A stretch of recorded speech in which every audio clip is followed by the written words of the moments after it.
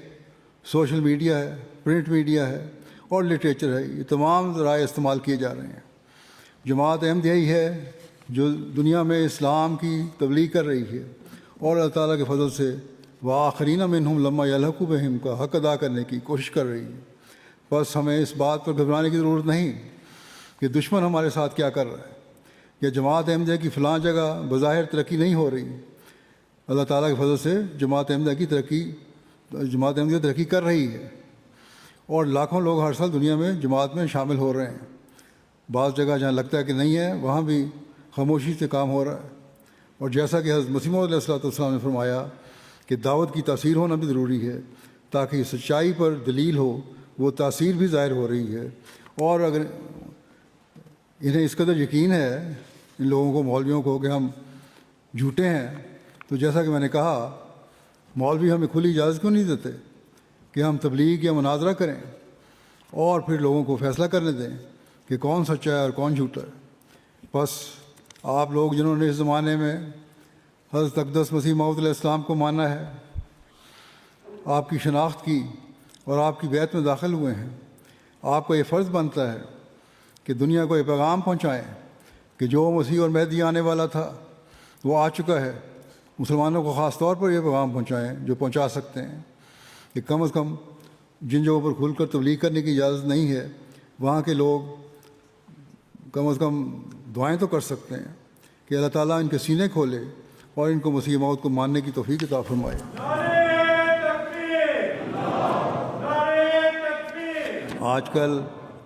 آج کل دنیا اور بالخصوص مسلمانوں کی جو حالت ہے کس قدر بے بسی کی حالت ہے، باوجود اس کے کہ دولت ہے اور پیسہ ہے بعض مسلمان ملکوں کے پاس، مسلمان دنیا میں اس طرح ڈوبے ہوئے ہیں،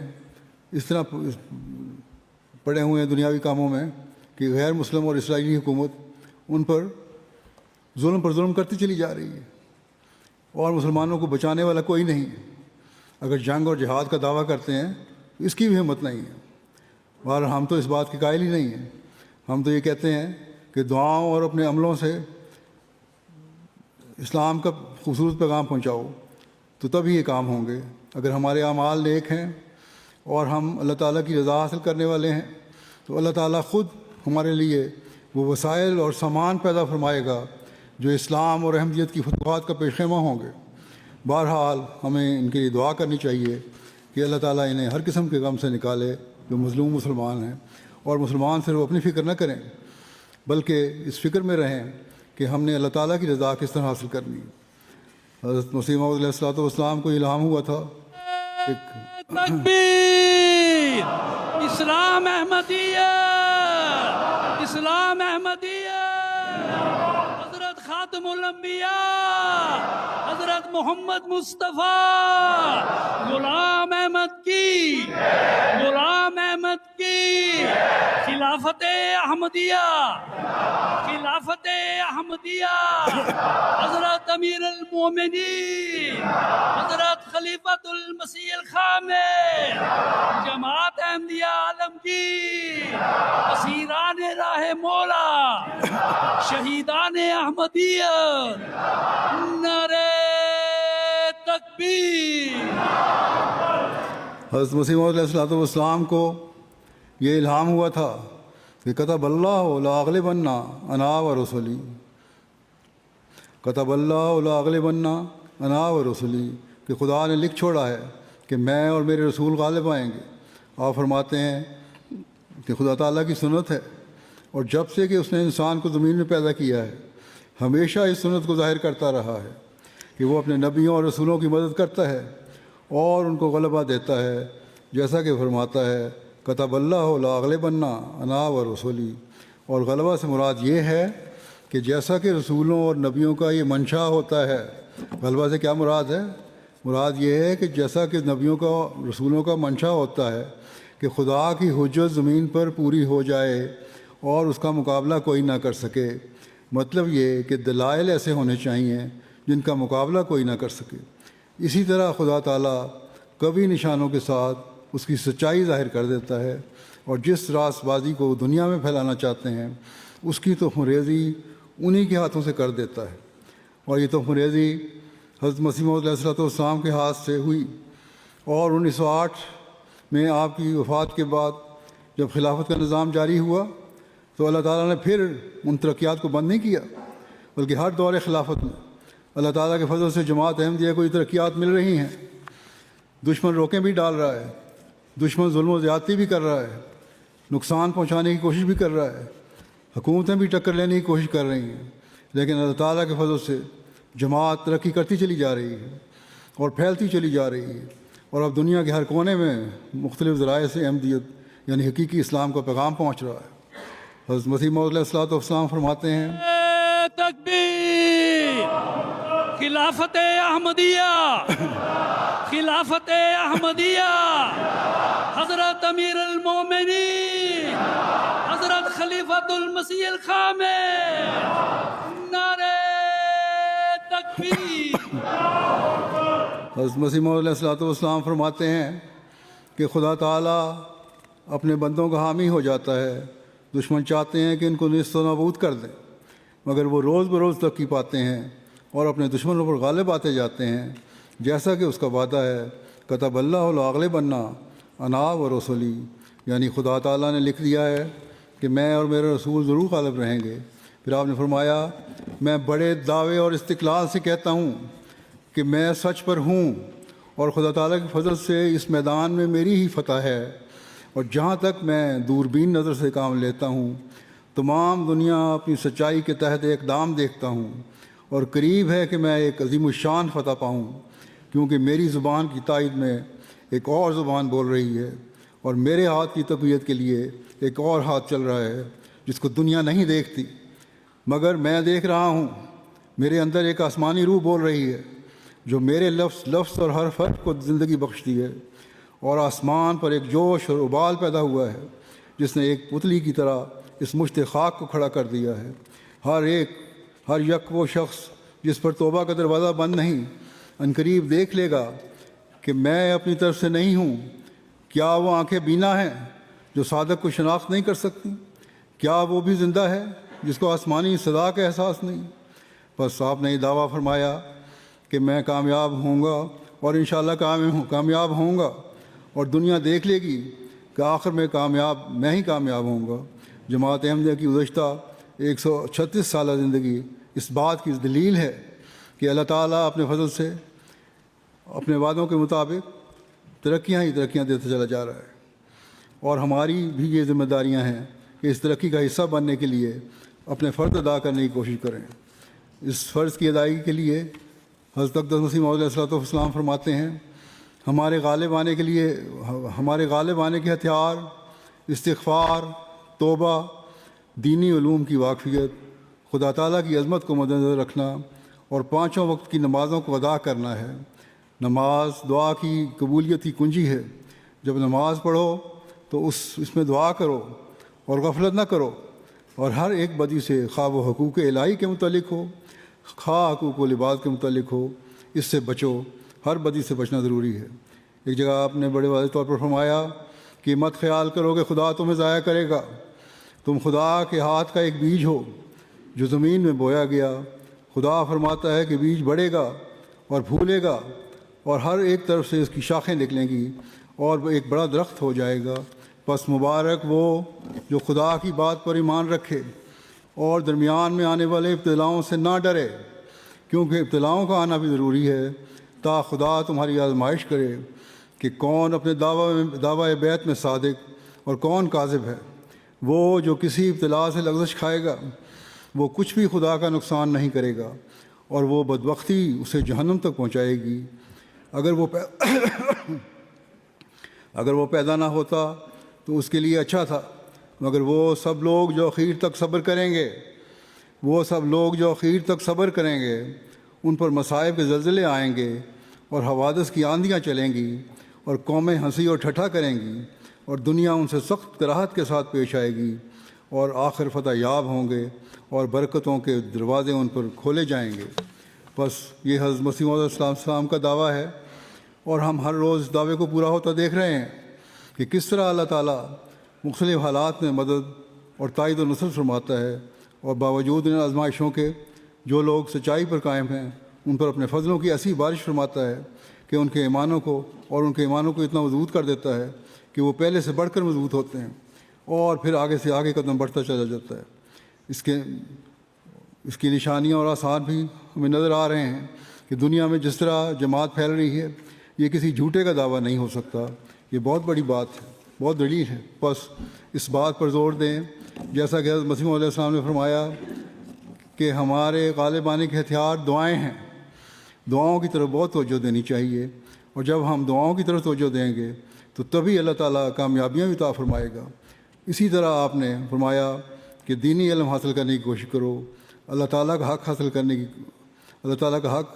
ادا کرنے کی کوشش کرو، اور نمازوں کی ادائیگی کی کوشش کرو۔ جب ہم ان سب چیزوں کی کوشش کریں گے تو اللہ تعالیٰ ہمیں بھی اپنے فضلوں کا وارث بنائے گا۔ اللہ تعالیٰ ہم سب کو اس کی توفیق عطا فرمائے کہ ہم یہ حق ادا کرنے والے ہوں اور اپنی زندگیوں میں جماعت احمدیہ کی ترقی کے نظارے دیکھتے چلے جائیں۔ اللہ تعالیٰ آپ سب کو بھی اور مجھے بھی اس کی توفیق عطا فرمائے کہ ہم نیکیوں پر قائم ہوں اور حقوق اللہ اور حقوق العباد ادا کرنے والے ہوں، اپنے ایمانوں میں ترقی کرتے چلے جانے والے ہوں۔ آمین۔ اب دعا کر لیں۔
آمین.